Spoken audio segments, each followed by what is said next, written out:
In this video, we're going to take a look at adding some extra percussion in to our loop. And this time we'll have a play around with the filter delay to see what possibilities that brings.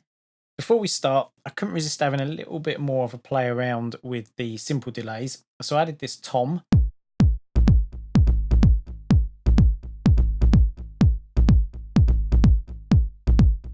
And it's just a really simple pattern. And again, I've just used that parallel chain. The only thing I've done a little bit differently on this one is I've just chucked in a tiny bit of groove here. Other than that, you can see the dry wets are pretty modest and no feedback on either chain. So without,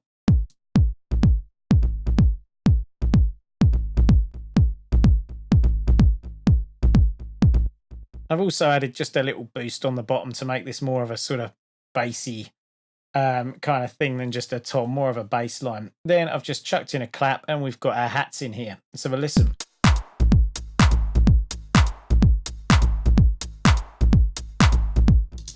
Ideal. So let's dive straight in with the percussion. Now, you'll remember we were talking about this idea that our linked delays, either our filter delay or our simple delay, had a delay line panned left and one panned right. And what I wanted to do is just really take advantage of that. So I've loaded up two samples, just bongos, nothing too impressive. I didn't go for anything too wildly different. But I've got two different samples here and I've panned one left and one right. So when I go and grab our filter delay, and let's just draw a couple of notes in here to get us going. Stick them actually on the beat. Just for a quick listen.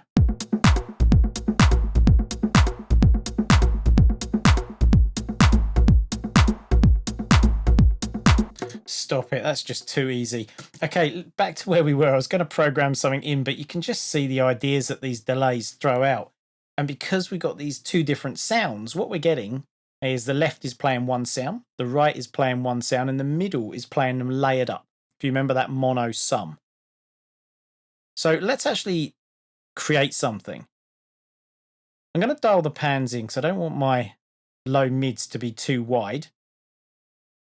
Then let's see. These look largely okay. I think what I'm going to do though is just chuck. Maybe we'll leave that one there for now. I'm just going to chuck the middle one so that it's playing a nice even sort of rhythm. It's not on the 3 or 5 playing something too bonkers. And in fact, we will put one of these out there as well.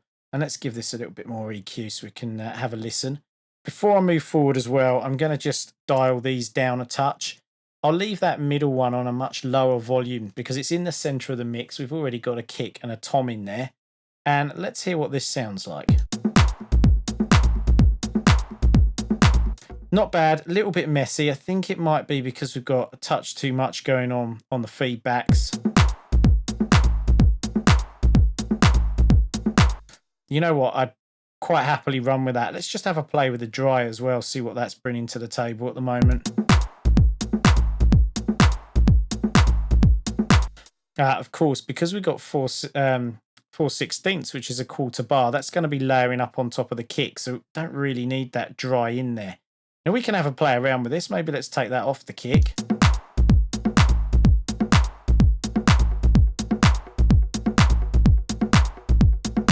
Wicked. I really like that. So I'm going to take this down for a second and we'll leave that one because I really liked it.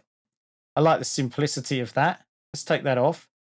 Then we had one here, didn't we? This seemed to be working quite well. Was it this one? Let's have a look. Oh, I've left that on. No wonder.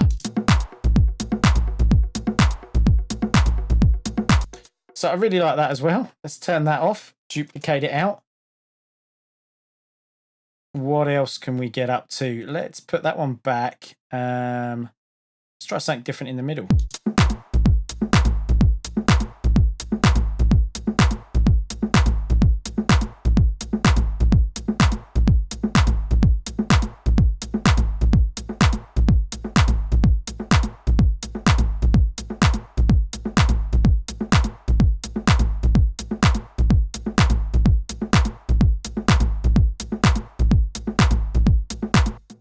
that sounds pretty cool as well. Let's just try this. I want to hear what it's like without that tom dominating things.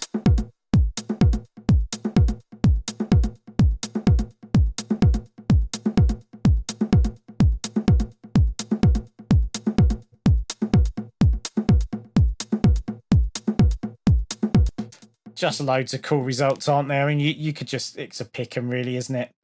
Let's get rid of that. Let's duplicate it out. And whatever, we'll run with that simple one for now.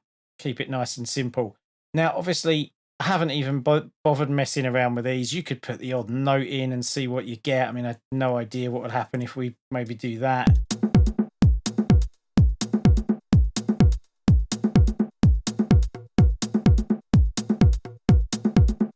Stop it. Okay, right, so super simple. You can see what you're able to get here. Now, we're just using percussion. You can use any sounds you want in here. And of course, I've gone for some pretty similar sounds in two bongos.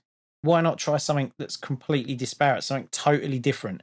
It might take a while flipping through sounds to get things you like, but you can see once you've got a couple of sounds that do work together, it's so quick to stick the patterns in.